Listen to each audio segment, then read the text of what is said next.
company, and please join me in giving a huge welcome to Amanda Seyfried. Woo!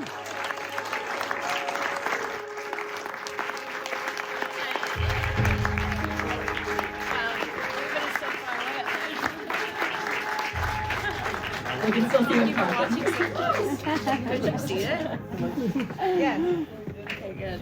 And? 1 to 10? It's a piece of art. It's all Mona. One of the things that impressed me so much in your performance is how much you clearly had to just strip away inhibitions in order to play a role like this.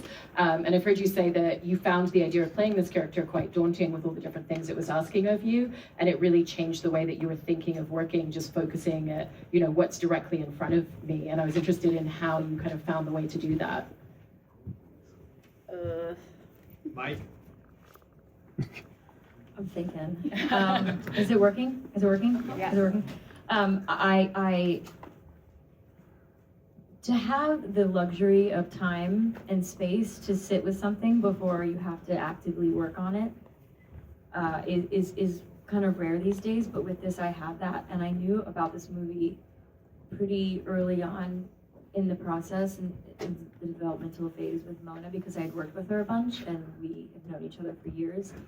And she brought it to me and sent it to me, and I of course it seemed daunting as anything. I mean, that's just what she does, what they do, Brady as well, very differently, but with the same kind of energy and passion.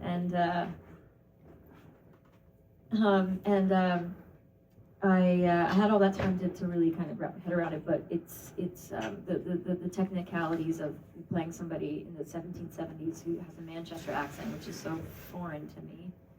It's foreign to really everybody. How do you know how they spoke in the 1770s? You don't. So you just kind of wing it with the design of it by the accent coach. But the point, what you said before, you have to like.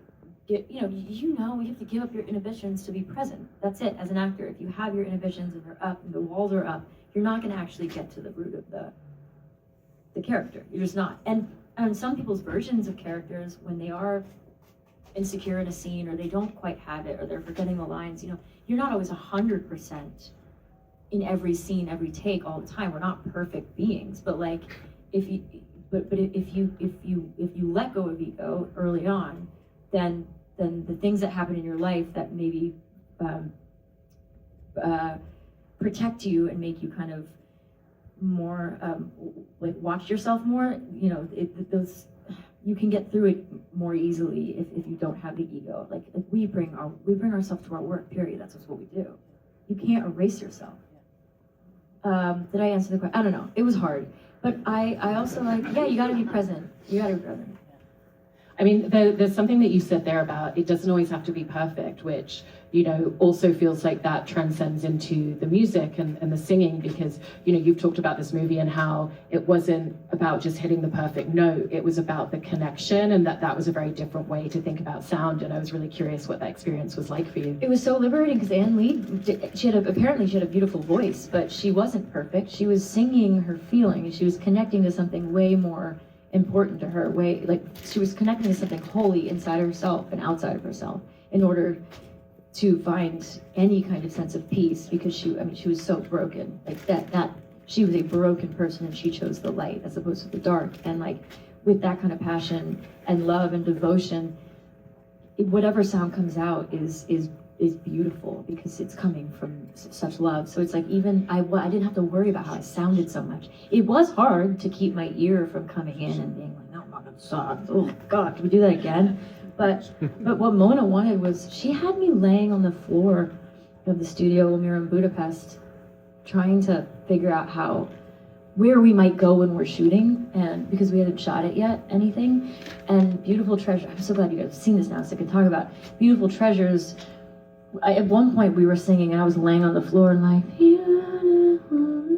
I wouldn't even sing it, I'd scream or whatever. They didn't use most of that, but then I got to do it live as well. So I was just exploring every possible feeling, and I left we left nothing on the table. What's the phrase? On the table? On the floor? We left Nothing. No crumbs. We just we left nothing somewhere. there's things and we didn't leave them.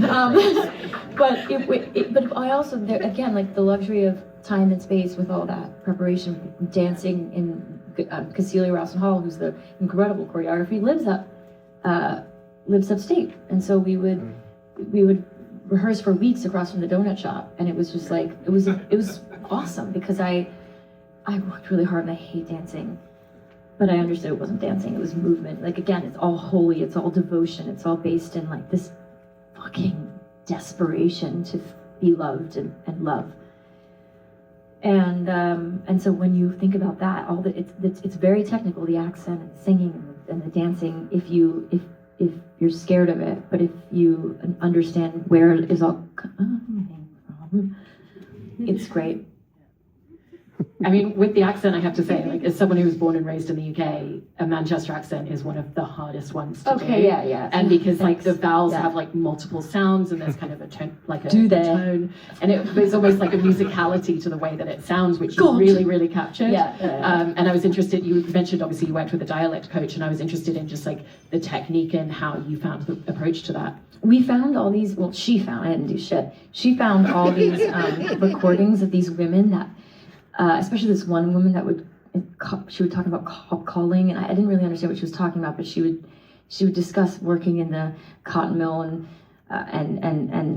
buying dolls, and they would dress them up, and you could barely understand what she was saying, but she was from Manchester, and it was the oldest record, or the most recent, the oldest record that we could find of somebody from that area, who was born in the 1800s and then died like in the 1920s or something, but there was a recording of that, and so we just listened to it. And then Peterloo, this amazing movie, is all, they're all speaking in a Manchester accent so well, and there's this one character, this day player, who it was one of the most beautiful performances of somebody who gives a damn and is speaking out for the people, and it's so, I mean, it feels so ripe and earnest, and connects to so much of what I'm feeling, we're all kind of feeling today. And it was set in the early 1800s, I think, I forget, oh my god, but we would all, Lewis Pullman and I would watch those sequences, and she was just so charged, and I was like that, and then Tanner and Marshall, the accent coach, would say, this is Anne Lee at the height of her power. And I would take a little bit of that actress, I don't know her name, but she was so beautiful, and like I would take a little bit of that every day when I had to be powerful. When I had to be broken, it was different. You know, obviously Anne Lee, I was 18 and then I was 48 and then I died. She's gone through so much, and like all the things in me, the insecurities of not being able to be powerful or empowered or like, you know, a leader of something, like no one's gonna believe me that way. And I'd watch these things with these people with the right accent, and you would mimic, because at the end of the day, when in doubt, mimic, right? I mean, I don't know if you guys agree with me, but I feel like that's kind of, if I'm lost, I mimic somebody until I find my way again. I love that. And I also wanted to talk about the childbirth sequences, because it's such a formative part to who Anne Lee then becomes. And I know that you and Mona felt like you really didn't want to be compromising on the severity of what that felt like, and the emotion that was going to channel, and the way that it's kind of montaged together is so impactful. And I was interested in how the two of you really approached that. I think there's absolutely no need in telling Anne Lee's story to shy away from anything because of the gravity of what she went through. And to get graphic is to get real. And 15 men walked out of the screening, in one of the screenings in Venice, which was interesting. And I think that's powerful. That's the beauty of something that really happens, like the beauty of honoring something that really truly happens and destroys people. Because it destroyed her, and that is why she became leader of the Shaker movement, the biggest utopian society in American history, which is just no small feat, is because it came from something so traumatic. And like you gotta feel that as an audience. You have to feel that as the artist. And the fact that, I mean, I knew it wasn't real blood. I knew it was a prosthetic birthing vagina. And that's all fun, you know, to put it on and be like, look at me, and like, you know, I have a picture of Lewis Pullman like wearing it. It's absurd. It's like what you do to survive, you know? And putting it on and knowing that it's not real, it's such a luxury, it's not real. But then you really think about the fact that this happens every day, all the time for people. They go through childbirth and they don't have a kid at the end. And it's just like, that is so insane. And this is what she went through 4 times. And 2 of the babies did not die right away, but like still, she has nothing to show for anything. Like, what is her love worth, you know? And it's just so insane, and you have to get that graphic. And I mean, you see movies all the time where there's just like tits and ass, and you're like, it's fun to watch, but sometimes it doesn't make sense, and it feels gratuitous, and it feels a little gross, and you feel like you shouldn't be watching it. But this, to look away, is like, it's human, and then to know that, I don't know, that's what happened. And it looked good. I thought it looked, it was heartbreaking. Plus the music behind it, of course, you have music behind something, beautiful music, and then. Yeah, it's so harrowing to see it on screen, but like you said, it's so real, and it kind of gives such a foundation to that idea that she builds this community out of a sense of loss and almost kind of needing that community herself as much as other people need it. And kind of how did that become something that was really important with the idea of community, that it's not just for them, it's also for her. I mean that's so the question is what?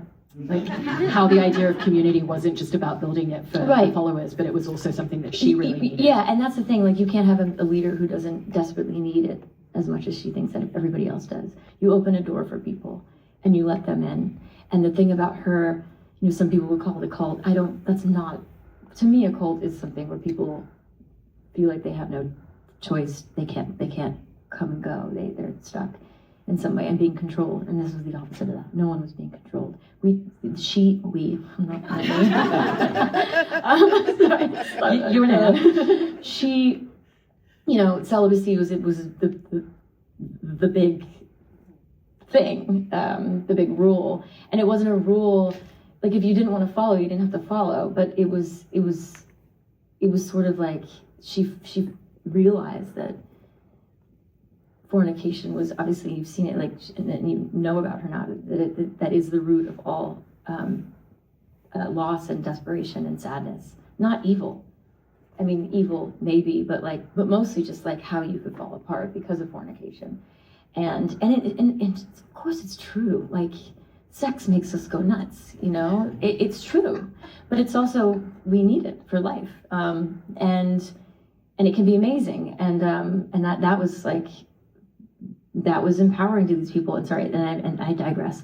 The community aspect is the most beautiful part. It's like the best things happen when people work together and people treat each other equally. Because again, also the Shakers it didn't matter who you were, gender, race. Everybody was equal and did as much work as the men did, if she could, you know, with the strength she had. As she got older, she did different things, but she worked as hard as everybody else. Everybody had the same job, and there was no hierarchies for you know, power, like tension with power, and it's such a great idea. It's such a novel idea. The celibacy part is whack. But it makes sense, you know? And the fact that it lasted for so long, there's still apparently 3, last I checked, 3 Shakers left, hopefully more soon. I think it shows that this is what we need. We need community.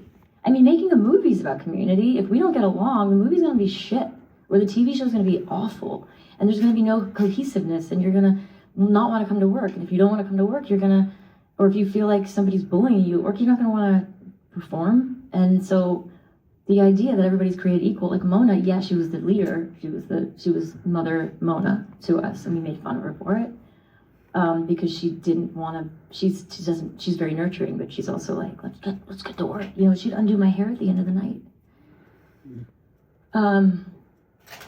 This whole experience was so much a Shaker experience in the way we operated as well. I'm like speaking too much. No. Okay, thanks. But I really like, I have a lot to say. But it was also such a fucking great, I knew it was going to be great. And I knew it was going to be a great process, and I knew it was going to be a great person to bring to life, and I knew it was going to be great with Mona, and I knew I was going to be safe. And also, you can't make movies like that if you don't have somebody who is kind of in a leadership position with balls, who's brave to like make her vision known and clear, and to get and who you don't trust. It's like it's hard to do. This kind of, I mean, obviously we didn't have a lot of money for it, but we did what we had to do, and we all worked together, and that's why I think it's good. I mean, it's definitely, and it's good for all.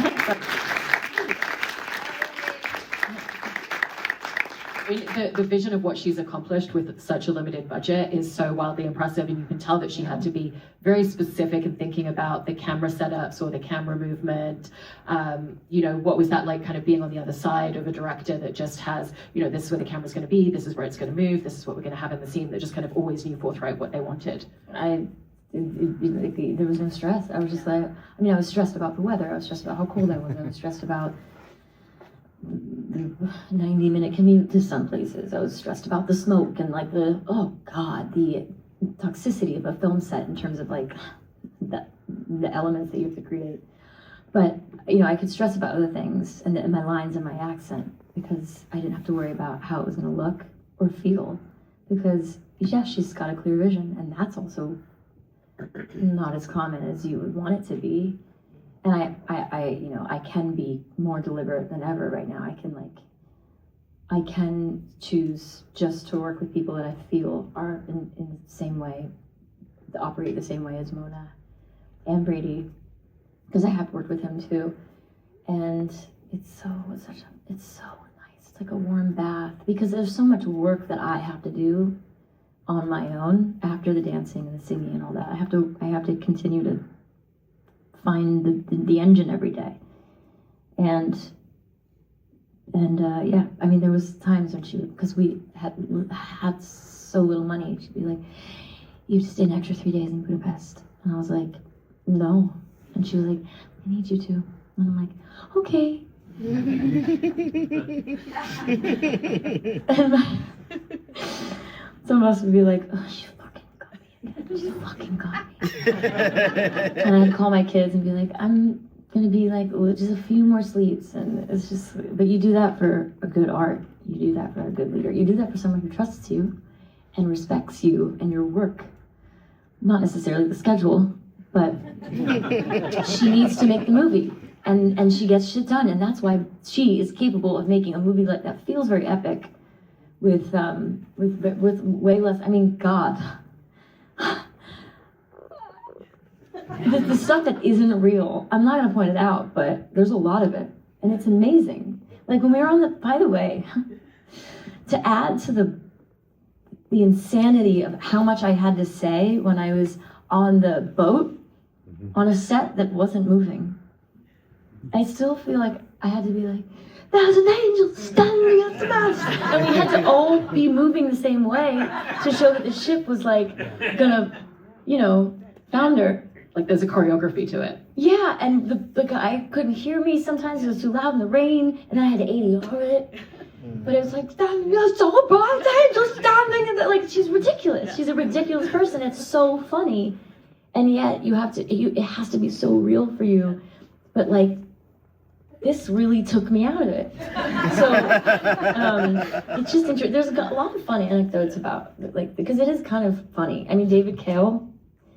Yeah. What? That guy is one of a kind, and I can't believe he was in our movie. And he actually lives up near me. Big bird watcher.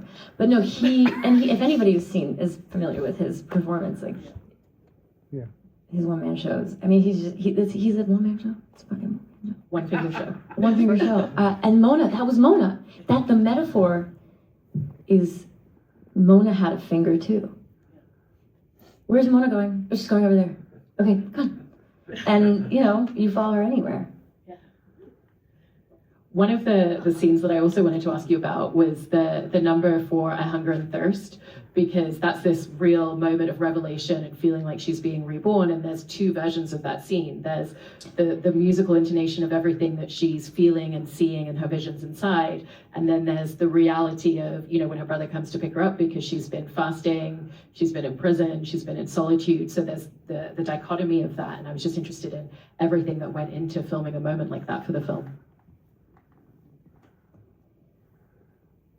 I think we rehearsed that almost more than Beautiful Treasures, and it was just really me.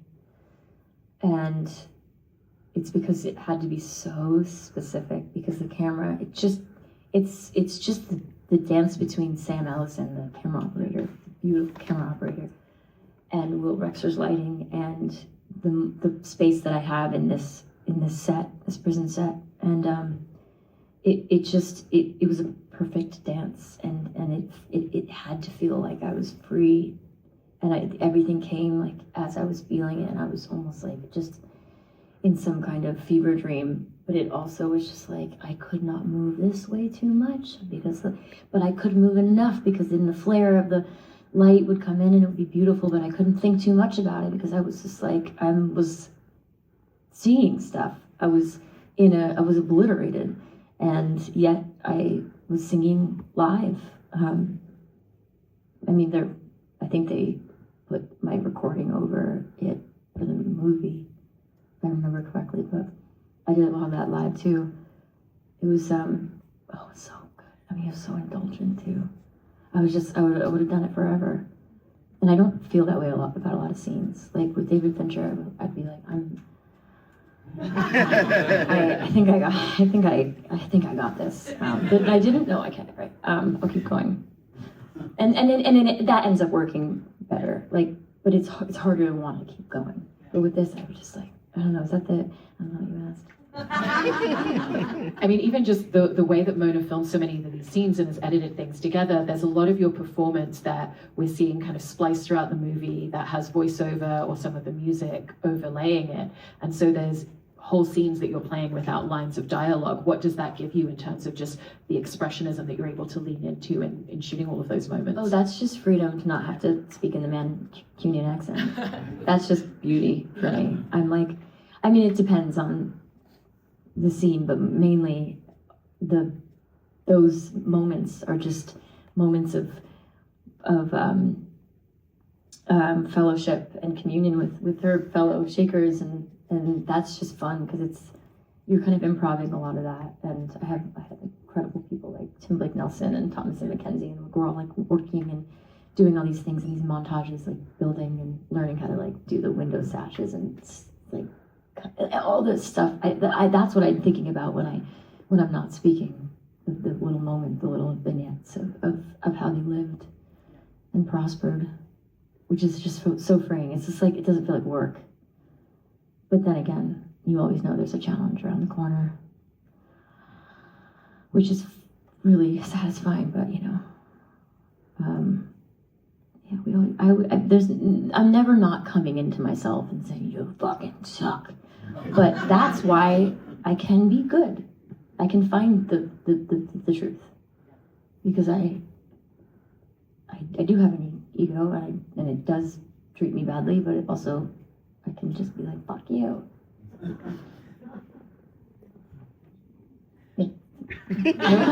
I also wanted to ask about, you're working with Christopher Abbott, who plays Anne's husband, Abraham, and there's such a brilliant scene between the two of them where he essentially says, if you don't give up celibacy, I'm bringing this woman in and she will be my wife now because I have paid her. And what's great is it plays so comedically for the audience, but obviously for the characters, it's incredibly serious in that moment. And she knows that she's ultimately losing her husband for her beliefs. And what was a lot of the emotion that you found in filming a scene like that? It's so icky, that scene. It's just so unbelievable that he's so out of his mind and could hurt somebody that he, loved for so many years and was devoted to. And it just, I think I don't know, I was feeling a lot of things in that scene. It was just like, I believe that he was going to stay, and I also had this guilt that I don't know, how did I do that? I don't know. I still watch that scene and hate it. I don't hate it.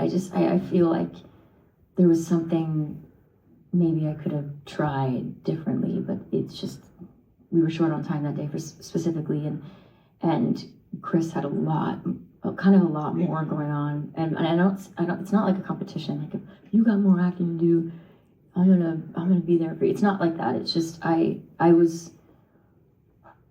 feel like he did such great work in that scene that I didn't feel like it was as hard to get. I just had to kind of watch what he was doing, because I think there's a way where she's just kind of in awe of that this is actually being said to her, and this is actually being done in front of her, and this is actually the action he's going to take. And I feel like it's more just awe and shock and nurturing and not anger, because she just wasn't that. And when I don't have to play anger anymore, it's scary in some way, because anger's a little easier for all of us in terms of as humans, and I feel like as actors, anger can be really much more accessible. And so it's when it's not anger, when it's no judgment, it's just pain. It can be really complicated. And when I'm with another actor who's serving up this really beautiful, authentic trauma, I can only just kind of react. I don't know if that makes any sense. No, it makes feelings, sense. Emotions, anger, grief. It has all of it. It's weird to go back into these scenes. I know that's gonna happen a lot when it comes out, but it's fun because I'm I'm seeing it from a vantage point. Yeah. Now. The joy of retrospect. Yeah. On it. I mean, also in talking about towards the end of the movie, when their entire community is ravaged and the church is burned down that they literally built with their hands. Again, that kind of goes back to the way that Mona's filming things, because it doesn't matter where in the frame you are, even if it's a wide shot and you're in the corner, it's completely unrelenting in terms of what's happening. Yeah, it's good. Yeah. Was that quite an emotional scene, but also quite a physical scene to play for you? The fire? Yeah. That was.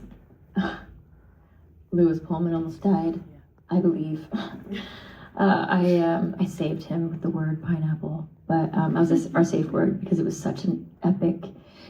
Again, when you don't have money, you got one shot to burn down a building. Yeah. And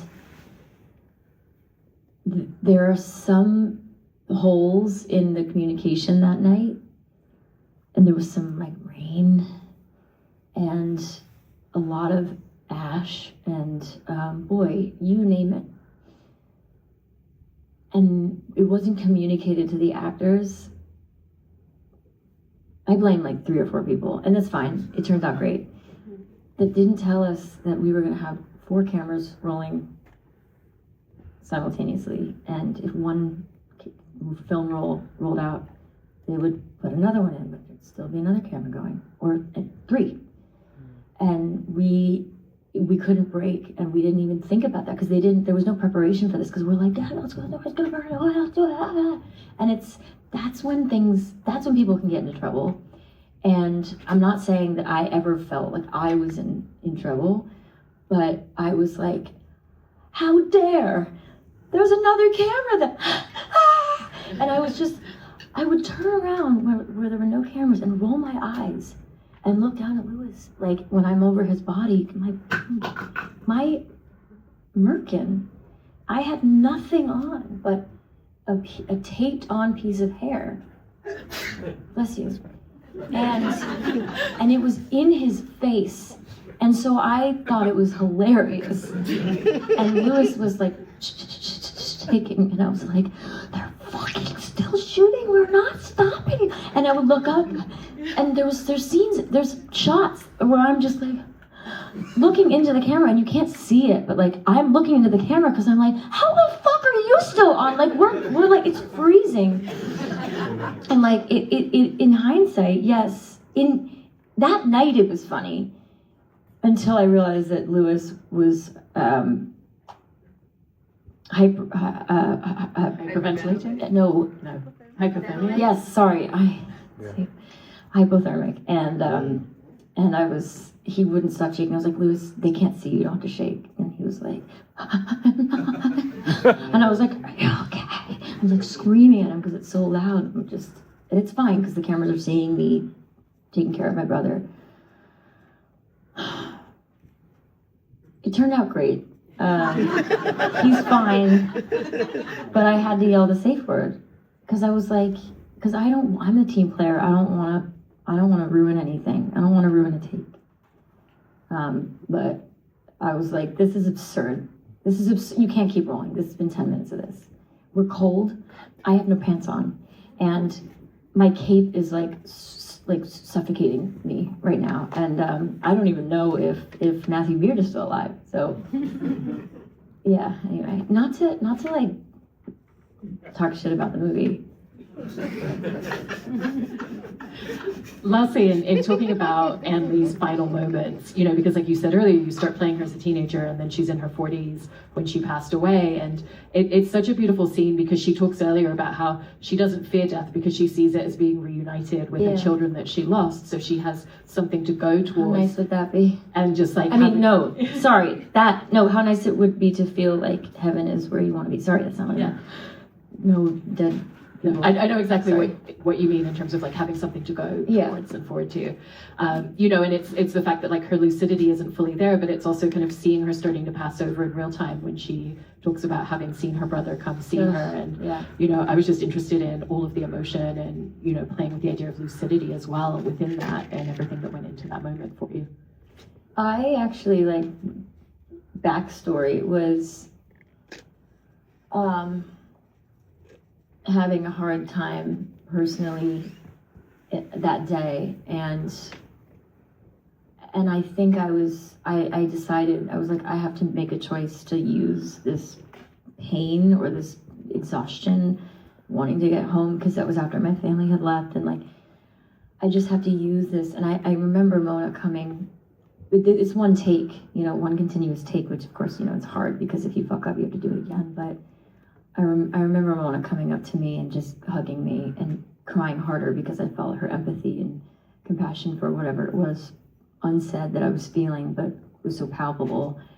And she looked at me, and I understood that she was just like, use it, but she didn't say it, but I understood that like she was challenging me to use it, and I had to challenge myself to use it because I was just so exhausted. But I realized that scene, you can see it all over me. And also Anne is exhausted and living in this other space, this other purgatory kind of, because she's ready to go. And it's beautiful because she's really leaving Mary with such a, the apples fall off a lot, and they go through and they fall off and they go through. And every time I see that scene, because I'm always at the end of a screening, about to go up and talk, so I see it all the time. I'm like, go on, but that's what she said apparently. But it's beautiful because it's a beautiful thing to say, and it's a beautiful thing to imagine, and it was just it was all there in the writing and in what I was feeling. I brought more to myself in that scene than I did in the entire movie, and I feel it when I watch it. And actually in Venice I cried because I was connecting back to my own personal feelings when I shot the scene, and it was being mixed in with Anne passing away and it being sad for everybody, and then Beautiful Treasures comes in and you see the funeral and you see the kaleidoscope of people moving and the beautiful choreography and Matthew Beard and Thomas, and they're fucking incredible actors, and I was just hysterical at the Venice screenings. It was the first time I'd seen it, and then the lights came up and the headline was like, Amanda gets emotional at the ovation, and I was like, nah. It felt really nice, but I was like emotional because like it's a fucking emotional movie, and I am in it. I'm all over it. My personal shit is all over it, and especially that's the last time you see her speak, and I'm like, oh god, I would never want to go back to that day, but we did a great job. I think it was interesting. It's an incredible film, and it's such an artistic experience, just like the way that it connects you when you're watching it, and a movie that I've been thinking about since I first saw it in Toronto. So congratulations, your performance is absolutely stunning, and thank you for coming out today. Yeah, thanks for hearing me talk. We'll do it again and again. Thank you. I hope that stuff gets stuck in your head. That songs get stuck in. It's so funny when you watch it. Oh yeah.